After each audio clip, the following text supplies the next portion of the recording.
If you like storytime vibes, hit subscribe and let's dive in together. 8 months. That's how long I'd been gone, erased from their lives, and not a single person noticed. Not my mother, not my father, not even my brother. Then out of nowhere, my phone lit up. My father's command sliced through the silence. You need to come home. Your brother's wedding. My name is Allison. I'm 27. And 8 months ago, I moved to Oregon without telling most of my family. Not a single call. Not a single, "Where are you?" text. Not even a postcard that said, "Good luck," or "Safe travels." They didn't notice I'd gone until a formal invitation demanded my presence. That's when the call started. Sharp, urgent, full of the kind of entitlement only people who've been putting on a show for years can learn to wield. I remember the last day in Arlington like I remember the smell of the cardboard tape. Sticky and thin and final. The day was unseasonably warm for March. Sweat slid down my spine as I taped the last box. Joshua lugged a crate of pans with a grunt. Leah used her knee to fold down the flaps on my battered suitcase, the one with a faded sticker of a band I'd loved in college. I labeled a box "Bedroom Donate," then crossed it out and wrote it again. Small, quiet rituals to stitch the day into something ordinary. "Are you sure you're not telling them?" Leah asked, wiping her forehead with the back of her hand. She always worried we'd vanish without leaving breadcrumbs. "They haven't asked where I live in 3 years," I said, without looking up. My pen scratched the cardboard. "Why would I tell them I'm leaving?" Joshua's mouth twitched. He said, "Still wild to me." But he didn't argue. He knew, the way Leah did, that my family had a pattern. My presence was conditional, my value measured by how well I reflected someone else's light. When I was a kid, I learned to stand still. If you were quiet enough, you stopped being noticed. If you were clever enough, you could make the edges of the room blur into the background and pretend you weren't bruised by the constant small neglects. Nolan, Thieson, the center, got the hunger. My parents directed lights at him like a stage manager. Praise when he bumbled through a school play, fuss when he needed attention, rescue when he scraped a knee. Me, I brought home an award that could have held me up for a year, and my father said, "Let's not make a big deal of it. Your brother has finals." I stopped bringing trophies home after that. I learned the math early. Your worth is the sum of what others can display. The U-Haul creaked as we pushed the last box inside. I pressed my palms to the metal door until it clicked. For a long second, I stood there looking at the apartment that had been my holding pattern for the better part of a decade. It wasn't the memories I hesitated over. It was the silence. The way it sat in the corners of rooms like dust. I closed the door and felt relief that belonged to someone who'd finally been allowed to breathe. The drive across state lines felt like a small exile and a small salvation. The city sharpened at first. Billboards, traffic, a strip mall with a coffee place that smelled of burnt sugar, then softened into the hush of pine and the sky opening up. By the time I pulled into Ashland, something had loosened inside me that I didn't know had been knotted so tight. My new apartment was humble. One bedroom, a faded linoleum kitchen that leaned toward vintage, a narrow balcony that gave onto a stand of pines. The balcony became my marker. I planted basil there, basil that surprised me by growing bright and greedy. I hung my photos. No one else's frames crowded the walls. I arranged my desk just so. For the first time, the things in my home were chosen because they fit me, not because I fit a slot on someone else's stage. I found work with a cybersecurity firm in Seattle. Remote. My boss said I had a knack for untangling the chaos other engineers left behind. That sentence, that small recognition from someone who had no interest in what my family thought of me, felt like warm water. My savings account finally had commas. I had insurance. My inbox held a mortgage pre-approval letter I opened and closed like a talisman. It felt odd to be so ordinary and content. The kind of safety you make by paying bills on time, by answering emails before noon. My grandmother, Aria, called eveleth weak. Aria was a small woman with a steady voice and hands that still smelled faintly of lemon soap. She called about lavender, about a recipe she'd half remembered, about nothing and evelething. She never asked for anything from me except maybe a laugh at a joke. She was the only one who could make me feel like a person when I spoke. The rest of my family didn't call. Sometimes I'd sit on the balcony with my mug cooling and laugh, quietly, without sound, because I had disappeared and no one had noticed. It was the sound, hollowed out by years. Then one Thursday the phone rang and Theodore Rhodes lit the screen. I let it ring 3 times. 4. He never did anything but bark orders when he called. "You need to come home next weekend," he said on the 4th ring. Not hello. Not how are you. Just a command, clipped and smooth. He sounded like a man who expected compliance as naturally as breath. "Why?" I asked. I could hear the pines breathing in the background on my end. I could hear my own blood in my ears. "A family dinner? Your brother's engagement. Claire's parents are formal people. They expect to meet the whole family." He had that tone. Flat, practiced, that meant he'd already rehearsed the lines he expected to receive. I could have said yes, and gone back to be the decoration in someone else's life for a night. I could have squeezed myself into a dress and stood still, while others counted me as proof of a family's unity. Instead, I felt an old coolness settle in my chest. The one who had learned to keep quiet for survival now told the truth. "I won't be there," I said. There was a pause long enough for him to collect the next entitlement. "What do you mean you won't be there?" "I have plans," I said. "Important plans." It wasn't a lie. I had plans to see whether a house in the neighborhood I'd been eyeing was still on the market. I had plans to wake up and water my basil and not explain myself to anyone who'd made me small for 29 years. His voice dropped into that low register that had put me in my place since childhood. "How dare you move without telling your family? What's your address?" "You didn't know my last one," I said. "Why would this be different?" He didn't answer. That silence said evelething. They were only worried because now other people, potential in-laws, neighbors, might see the gap. Their concern was theater, not care. That used to make me want to fold into myself and beg for scraps of approval. Now it made me laugh. Short, stoLeah, and a little fierce. For 2 days, the calls turned into a storm. Texts arrived like a flock of birds, rapid and panicked. "Please," my mother wrote, the punctuation all in caps. "For Nolan." The guilt-dripping messages accused me of tearing the family, of jeopardizing relationships, of being selfish.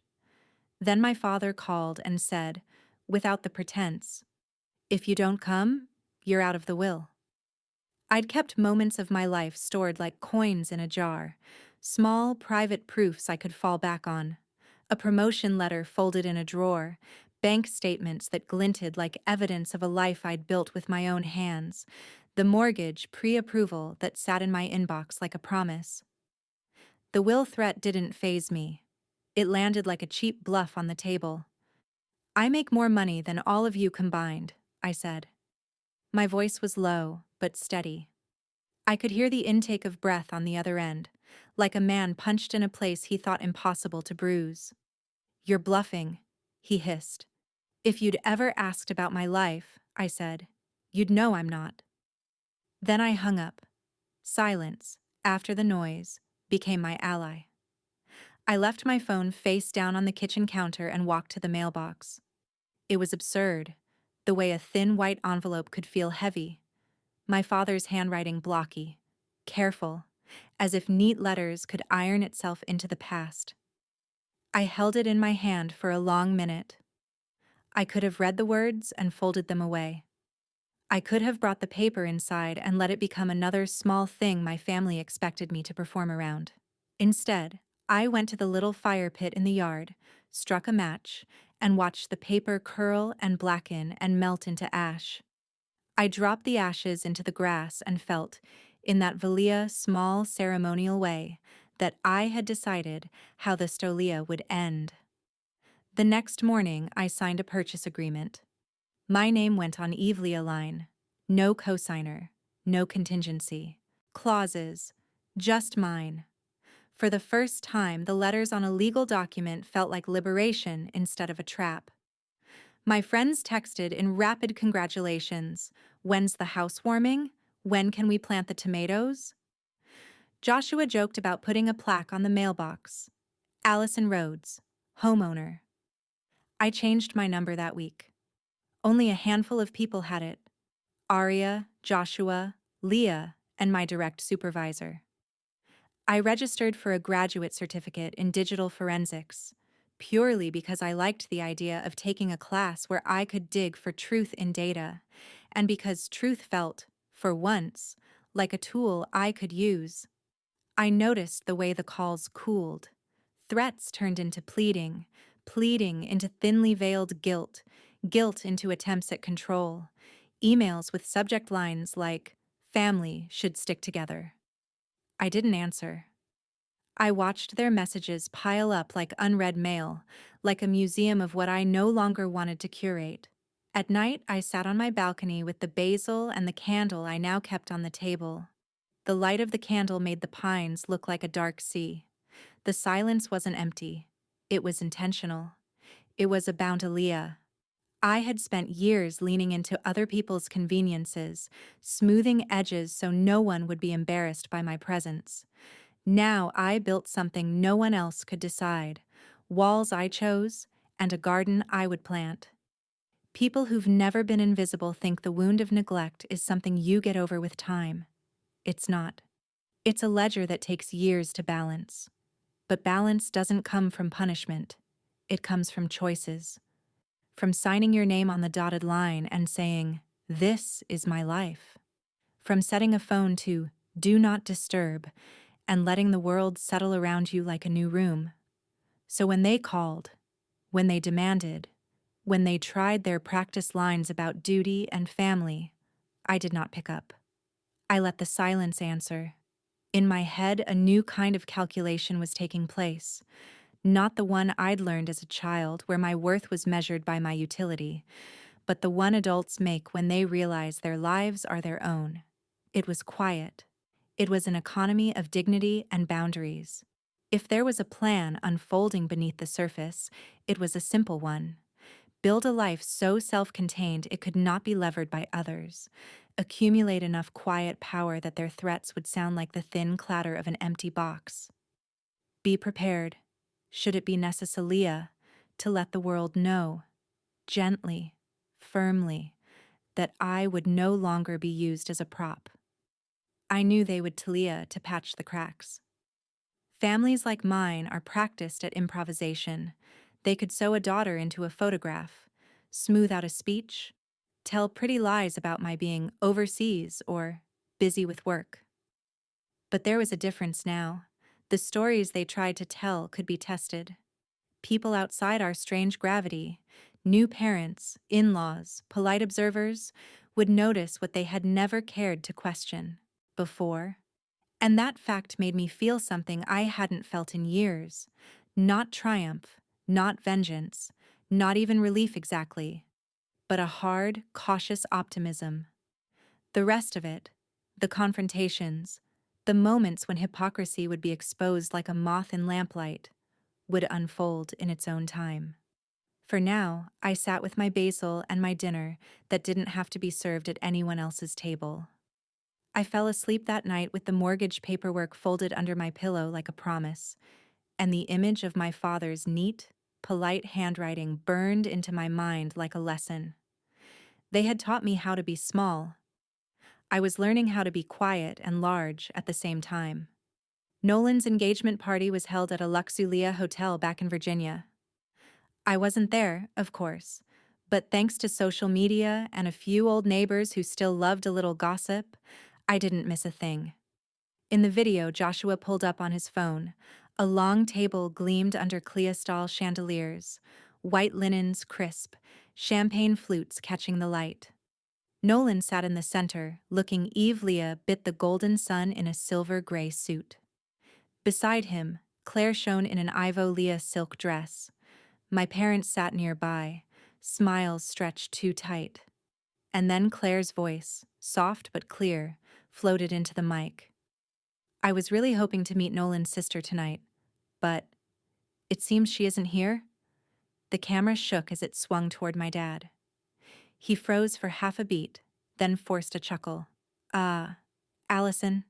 She's away on business overseas. Couldn't make it back in time. My mom jumped in, words tumbling too fast. Yes. She's Valia, busy with big projects. So stoLeah, she couldn't come. But she sends her love.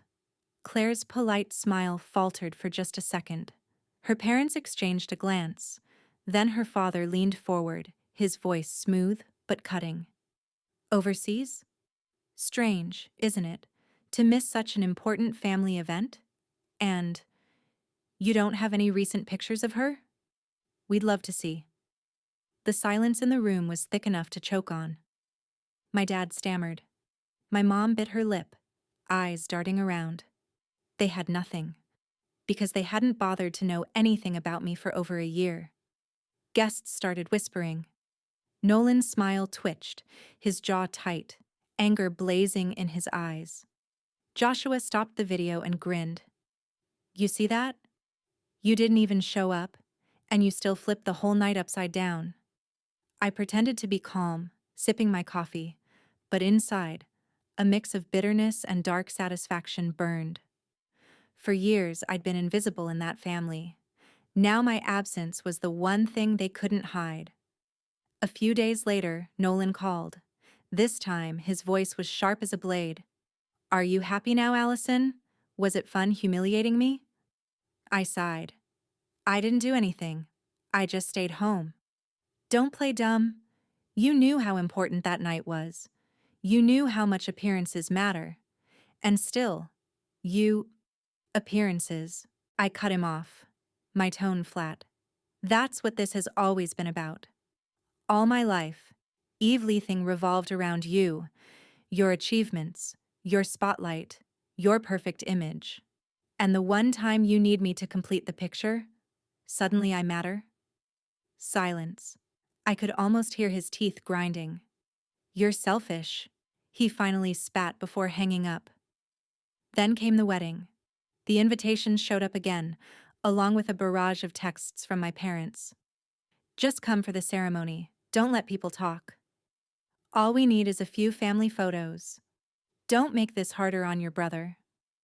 I ignored eveleth one. On the wedding day, I was 3 time zones away, sitting barefoot on my porch in Oregon, watering my basil and lavender. My neighbors waved. Joshua fiddled with the grill in the yard. The air was light, easy. Meanwhile, in Virginia, my family was about to perform their perfect play. Except the play had a hole in the script. Leah filled me in later. Her cousin had been at the wedding. The ceremony was lavish, Claire radiant in her gown, a choir filling the church with music. But during the family portraits, Claire's mother tilted her head and asked, clear as a bell, "And where is Nolan's sister? Surely she'll be joining us for photos." The photographer froze. My parents froze. The whole room froze. She's overseas, my mom whispered weakly. Claire's mother raised an eyebrow and smiled thinly. How unfortunate. A family missing a sister on such an occasion. It does say quite a bit, doesn't it? Her words dropped like a stone into still water. Ripples spread fast. Guests whispered. By dessert, eveleth was buzzing. Why wasn't Allison there? Was she estranged? Was something being hidden? Nolan's grin looked painful, stretched too tight, his jaw clenched in eveleth photo. And in each frame, the empty space where I should have stood was like a wound that wouldn't close. Back home, I listened to Leah's stoLeah while biting into a grilled peach. I laughed. So all I had to do was nothing, and they embarrassed themselves in front of the in-laws? Joshua raised his beer. Sometimes silence cuts sharper than any blade. The next morning, my grandmother Arya called. Her voice was warm but tinged with amusement. "Allison, dear, do you know the wedding has become quite the scandal? The in-laws weren't pleased. Your parents could barely explain themselves." I leaned back in my chair, looking up at the clear Oregon sky. I didn't have to lift a finger. They did it to themselves. Grandma laughed, rich and delighted. "Exactly. The less you said, the louder the truth became. That, my dear, is the sweetest revenge." For the first time in years, I felt light. They had tried to erase me for so long, but now the one thing they couldn't erase was my absence. What I didn't expect was the letter that showed up a week later. Not from my parents. Not from Nolan.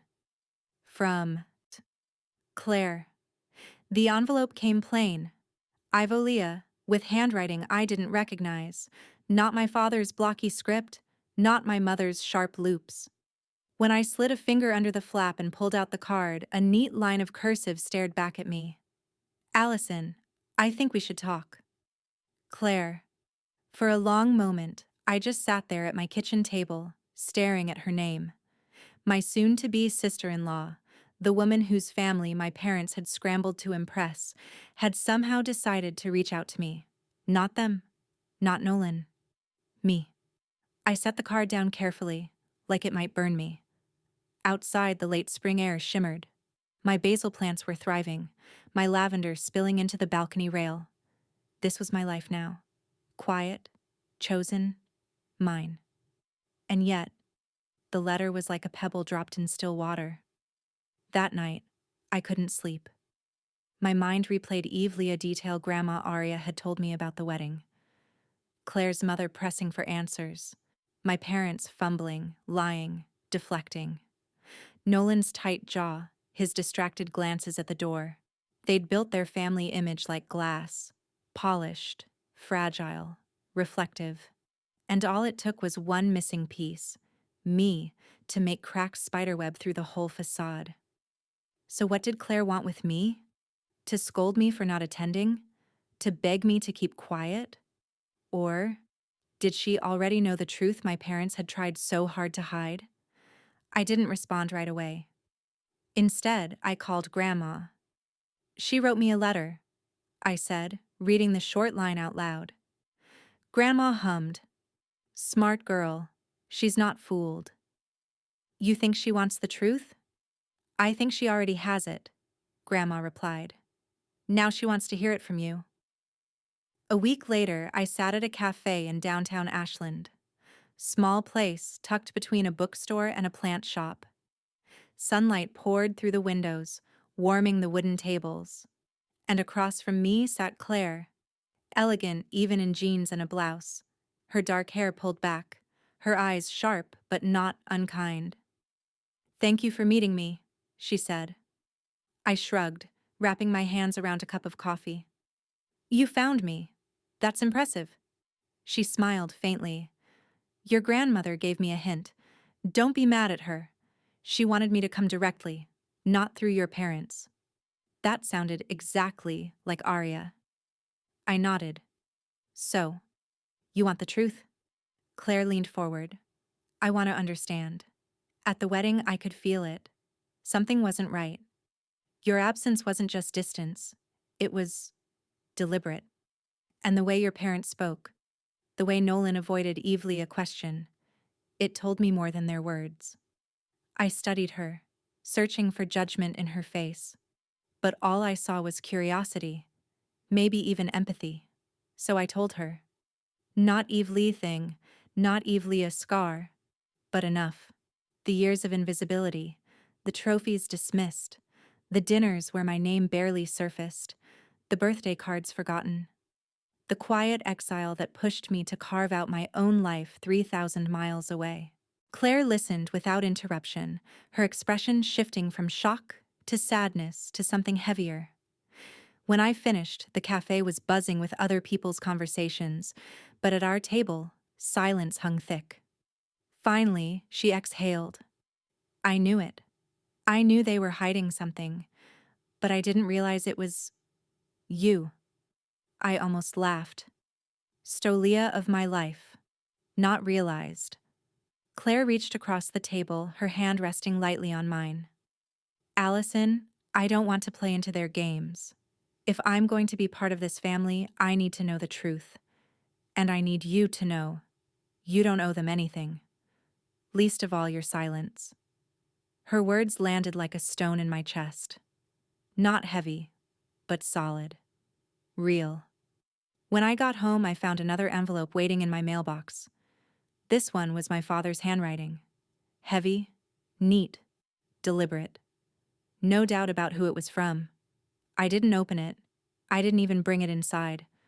I walked straight to the fire pit in the backyard, struck a match, and dropped it in. The paper curled, blackened, dissolved into ash. I didn't need to read it. I already knew what it would say.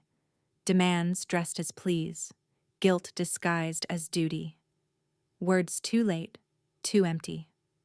The next morning, I signed the final paperwork for my house. My name, Eveleth line, no cosigner, no conditions. Just mine. 6 months later, the yard was alive with laughter and food. Joshua at the grill, Leah spinning barefoot in the grass, neighbors Leah-ing in dishes from both ends of the street. Someone's golden retriever sprawled in the sun at my feet. A little girl tugged at my sleeve and handed me a bracelet she'd made out of string. "You're my aunt now," she declared solemnly, "but the fun kind." I slipped it on and grinned. "I'll take that."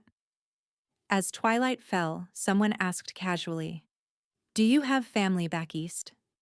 I didn't hesitate. Not anymore. And I meant it.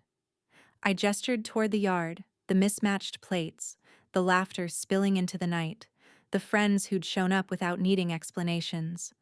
I have this. And for the first time in my life, that was enough. The fireflies blinked near the fence.